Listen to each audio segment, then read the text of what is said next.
We are back, Chapter 8, Part 4. So we're talking about enforceable contracts and the fact of the existence of a cost associated with breaching a contract encourages enforceability and reliance on the promises that are made. Okay? It's not going to be perfect. And so one of the things that we're going to focus on is the cost associated with breaching a contract. If the cost of breaching a contract is low, firms will do it a lot. If it's high, they won't do it a lot, but they may not enter into the contract to begin with. If the penalty for not performing is draconian, if it's a multiple of profits or something like that. Go back to the California Labor Code. Misrepresentation within the employment contract has a provision for doubling the damages. So that's encouraging the potential wrongdoer to not do wrong. Okay. So the next thing that we need to consider in all this is efficiency, taking into account the position of both parties. It's not just that the one to whom the promise is made wants the contract to be fulfilled. I mean, there's obviously efficiency there, resources moving from lower to higher valued use, but you've got the same thing with the party that is supposed to perform, the one who made the promise to begin with, the promisor. So an easy way to look at this is, and remember, party one is the one who invests, party two is the one that then has got to follow through, okay? Party one is my client who hires me to work on a case. I'm party number two, then is supposed to work on the case.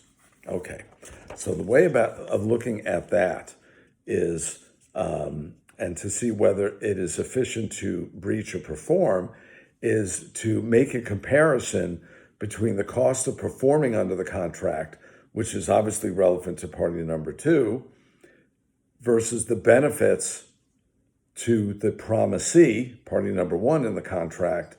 And if the cost of performing exceeds the benefits that would accrue to the party that made the investment into the contract, it would be efficient to actually breach the contract. So you don't want the out to be really, really low, okay? For example, in commercial real estate, if a party makes an offer to buy commercial property, they may have what is called like peppercorn damages. If you read Chapter 8, you're going to know what that is all about. Minimal damages if they back out, okay? And certainly they've got a period of time where they can undertake their due diligence to determine that. And the damages could be like $100 or something, even though once you've sold the property, it's no longer on the market available for others to purchase. So we've got to see whether that cost of breach is significant or not. And there's going to be a balancing act. Like I said, if the cost of breach is really high, parties won't want to enter into a contract. If it's really low, they'll be breaking contracts all the time. And then finally, if the cost of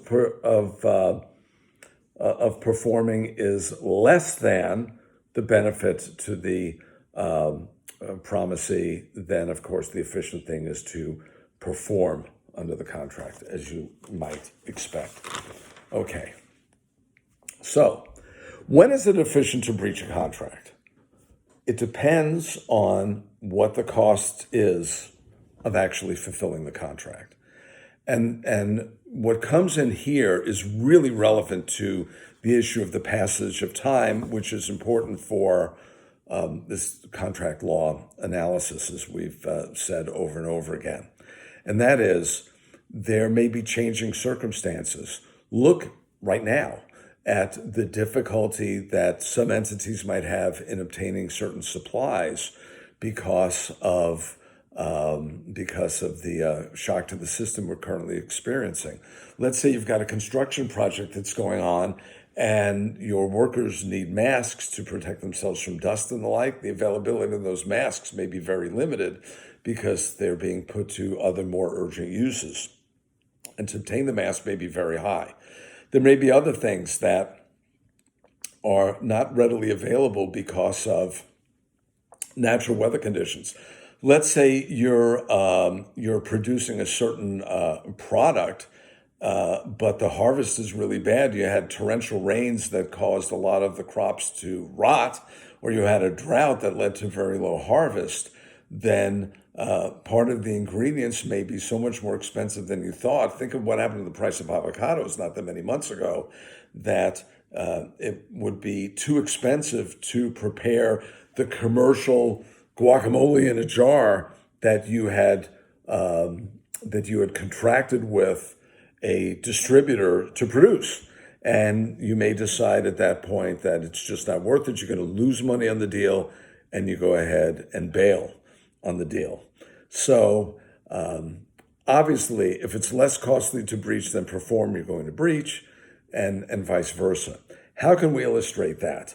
I'm going to show you another a decision box where we're going to add two more boxes to it, where we're going to take into account not only the consequences of breaching, but also changing costs associated with performing under the contract. Before I do that, let me give you an example. This is before your time.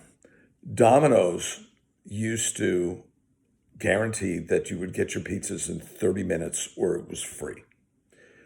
Then they switched to 30 minutes or you get like a $3 coupon. I don't order Domino's, so I don't even know if they make any sort of guarantee now, but it used to be 30 minutes or it's free. And what happened is the drivers were racing to deliver the pizzas, and they got into traffic accidents that caused fatalities, which was an extreme penalty, of course, on Domino's, but it's of their own doing. So would it make sense to breach? Yeah, it probably would make sense to breach the contract, but certain of the franchisees were so worried about that it backfired in kind of a significant way. So they don't make those promises anymore. So we're going to take what we did before, and the column on the left is exactly as it was before. The column on the right is exactly as it was before, but now we've added two boxes in the middle. So now we're taking into account the cost associated with breaching the contract. Party two's up here, party one is over here. I think I didn't write the number two, but you know what we're doing. And on the left, we've got the cost of performing is equal to zero. In other words, there are no surprises with regards to the cost of labor, raw materials, insurance costs, and any other fixed and variable expenses associated with the project. And in that case, everyone gets their return. You're going to go ahead and perform under the contract, not an issue. What if, however, the cost of performing under the contract was 1.5? In that particular case, then it has become very expensive because raw material costs have gone through the roof. And even if party two performs under the contract, they're going to end up in the hole because the 0.5 return they were going to get, you have to subtract 1.5 from that, and you get -1 as their return. It's cheaper for them to breach, and they will. So this is why breaching a contract can actually be an efficient thing. It is not a circumstance where you think, oh, it just lets the other party get away with it. No, it actually makes the parties more likely to enter into the contract, because now if unforeseen circumstances come up, there's going to be an out associated with that. Okay? And so I hope that that makes sense. Obviously, estimating damages associated with the breach of contract is a very important thing, because if the damages come in consistently too low, then party number two will be encouraged to breach a lot because they won't be on the hook for very much anyway. And party number one will be less likely to enter into a contract if the damages are consistently too high. Party number two doesn't want to enter into a contract. That's an issue that you might think is relevant to the medical malpractice circumstances in the state of California. Now, we will deal with that a little more in a little more depth when we talk about torts, and that's coming up really soon. But in medical malpractice cases, the rules in the state of California, which are unlike most other states, you think of California as being a very liberal state, they are anything but that with regards to damage guidelines in medical malpractice cases where doctor, hospital allegedly did not follow through in an appropriate manner. And in California, non-economic damages are limited to $250,000. No matter how much the doctor allegedly butchered the patient, they can receive no more than $250,000 above any economic loss or any future medical expenses. Economic loss would be things like loss of earnings. If someone dies, it's going to be a loss of earnings and maybe a loss of retirement benefits, Social Security, things of that nature. Loss of health insurance, whether you're alive or dead. The medical aspect of that could be past medical expenditures or future life care plan costs, future medical treatment that someone's going to need as a result of the alleged malpractice. Okay, but in California, in medical malpractice cases, but only in medical malpractice cases, any disability payments that a party receives are a credit against those losses. So if you have private disability insurance, you're making $10,000 a month and you get $5,000 in disability benefits, the hospital, the doctor gets to a credit for the $5,000 in insurance. If you go on Social Security disability because you can't work anymore, those benefits are taken into account. And so that leads to a situation where the economic losses could be a lot lower and therefore may encourage more malpractice, in essence, than otherwise, because the consequences of doing it are not great. Okay. One more issue I want to talk about. I'm not going to pound this to death. Read it in the book. It's a very subtle issue, but it's a relevant issue. And that is something that we call reliance. So one aspect of contracts that come into play will be what we call reliance damages. Reliance involves technically it's called a change in position. Reliance damages would be when you make an investment on the basis of the expectation that a contract is going to follow through. So, for example, I interviewed, they made me a job offer, but I have to dress up for that new job. So I went and I bought a couple of new suits. And then they rescind the offer and say, we changed our mind. Okay. Reliance damages in a situation like that would be the new suits that you bought that otherwise you wouldn't have made that purchase without the expectation that you would have that job.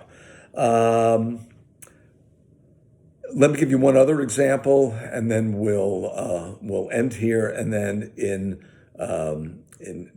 part 5, we'll do two things. We will answer the few questions that I assigned in chapter 8, and then we'll segue right to different damages in chapter 9. So, last example I want to give you is where a city may make an investment in upgrading their sports arena because the team has given an indication that they're going to move cities and move to this new location, and they'll do it in the expectation that the sports facilities are going to be upgraded. And then the team decides not to move. So then they could get sued for reliance damages because we made this investment. We spent $50 million to upgrade the arena, and then you change your mind about moving, and therefore we're going to go after you for that. Okay. All right. Hopefully that kind of makes sense. We will continue this in part 5.